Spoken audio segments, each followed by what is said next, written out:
আপনি কি জানেন এমন ১২টি স্থান রয়েছে যেখানে ভগবান শিব নিজেই অসীম আলোর স্তম্ভ রূপে প্রকাশিত হয়েছিলেন বলে বিশ্বাস করা হয়। এমন শক্তিক্ষেত্র যেখানে হাজার হাজার বছর ধরে কোটি কোটি ভক্ত শুধু একটি দর্শনের আশায় ছুটে যান। কিন্তু প্রশ্ন হলো, কেন মাত্র ১২টি জ্যোতির্লিঙ্গ? আর এই ১২টি মন্দিরের মধ্যে এমন কি রহস্য লুকিয়ে আছে যা এগুলোকে সমগ্র সনাতন ধর্মের অন্যতম শ্রেষ্ঠ তীর্থে পরিণত করেছে? আজকের এই যাত্রায় আমরা ঘুরে আসব ভারতের এক প্রান্ত থেকে অন্য প্রান্তে, জানবো দ্বাদশ জ্যোতির্লিঙ্গের পৌরাণিক কাহিনী, আধ্যাত্মিক মাহাত্ম্য এবং সেই অসীম জ্যোতির রহস্য। এই ভিডিওটি শেষ পর্যন্ত অবশ্যই দেখবেন।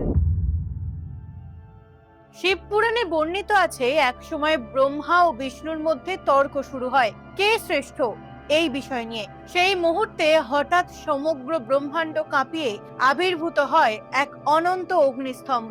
তার না ছিল শুরু, না ছিল শেষ। বিষ্ণু বরাহ রূপ নিয়ে নিচের প্রান্ত খুঁজতে গেলেন, আর ব্রহ্মা হংস রূপে উপরের সীমা খুঁজতে গেলেন। কিন্তু কেউই সেই আলোকস্তম্ভের শেষ পর্যন্ত পৌঁছাতে পারলেন না। তখনই প্রকাশ পেলেন মহাদেব। সেই অনন্ত আলোর স্তম্ভই জ্যোতির্লিঙ্গ, যেখানে জ্যোতি মানে দিব্য আলো এবং লিঙ্গ মানে শিবের অনন্ত নিরাকার সর্বব্যাপী সত্তার প্রতীক। বিশ্বাস করা হয় পৃথিবীর ১২টি স্থানে সেই দিব্য জ্যোতির প্রকাশ ঘটেছিল, আর সেখানেই প্রতিষ্ঠিত হয়েছে দ্বাদশ জ্যোতির্লিঙ্গ। এই পবিত্র যাত্রার সূচনা হয় গুজরাটের সোমনাথ থেকে, যাকে প্রথম জ্যোতির্লিঙ্গ বলা হয়। চন্দ্রদেব নিজের অভিশাপ মুক্তির জন্য এখানে কঠোর তপস্যা করেছিলেন, আর মহাদেব তাকে আশীর্বাদ করেছিলেন। বহুবার ধ্বংস হয়েও আবার নতুন করে গড়ে ওঠা সোমনাথ আজও অটল বিশ্বাসের প্রতীক। দ্বিতীয় জ্যোতির্লিঙ্গ অন্ধ্রপ্রদেশের শ্রীশৈলমে অবস্থিত মল্লিকার্জুন। এখানে শিব ও দেবী পার্বতী একসঙ্গে পূজিত হন।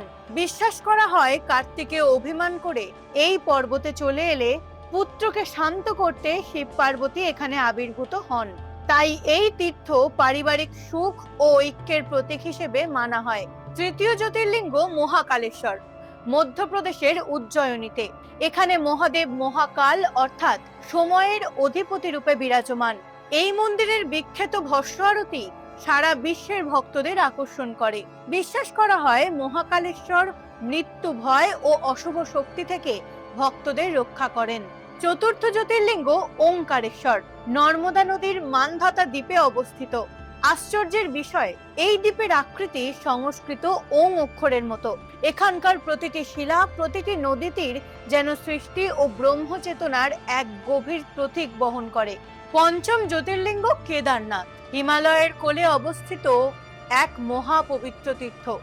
মহাভারতের যুদ্ধের পর পাণ্ডবরা নিজেদের পাপ মোচনের জন্য শিবের সন্ধানে এলে মহাদেব ষাঁড়ের রূপ ধারণ করেছিলেন। পরে তিনি কেদারে জ্যোতির্লিঙ্গ রূপে প্রকাশিত হন। দুর্গম পথ পেরিয়ে এই মন্দিরে পৌঁছানো আজও এক অসাধারণ আধ্যাত্মিক অভিজ্ঞতা। ষষ্ঠ জ্যোতির্লিঙ্গ ভীমাশঙ্কর, মহারাষ্ট্রে অবস্থিত। পুরাণ অনুসারে অসুর ভীমকে বধ করে শিব এখানে জ্যোতির্লিঙ্গ রূপে প্রতিষ্ঠিত হন।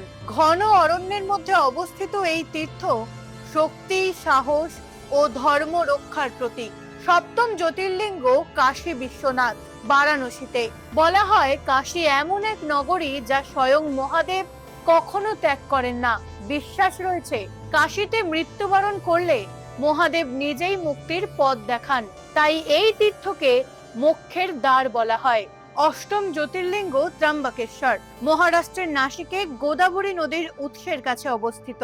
এখানে শিবের লিঙ্গে ব্রহ্মা, বিষ্ণু ও মহেশ এই ত্রিদেবের প্রতীক একসঙ্গে বিরাজমান বলে বিশ্বাস করা হয়। নবম জ্যোতির্লিঙ্গ বৈদ্যনাথ, যার সর্বাধিক প্রচলিত অবস্থান ঝাড়খণ্ডের দেওঘরে ধরা হয়।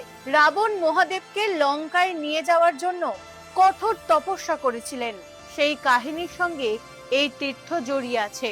বৈদ্য অর্থ চিকিৎসক, তাই এই জ্যোতির্লিঙ্গকে রোগ ব্যাধি থেকে মুক্তিদাতা হিসেবেও পূজা করা হয়।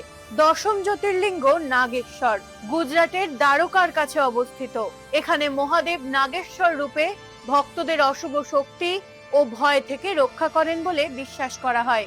নাগ বা সাপ এখানে কেবল অলংকার নয়, বরং শক্তি, সময় ও চিরন্তনতার প্রতীক। একাদশ জ্যোতির্লিঙ্গ রামেশ্বরম, তামিলনাড়ুতে। রামায়ণ অনুসারে লঙ্কা অভিযানের আগে ভগবান শ্রীরাম এখানেই শিবলিঙ্গ প্রতিষ্ঠা করে মহাদেবের পূজা করেছিলেন। এই তীর্থ আমাদের শেখায় ঈশ্বরকে প্রণাম করেন। দ্বাদশ ও শেষ জ্যোতির্লিঙ্গ ঘৃষ্ণেশ্বর, মহারাষ্ট্রে এলোরা গুহার কাছে অবস্থিত।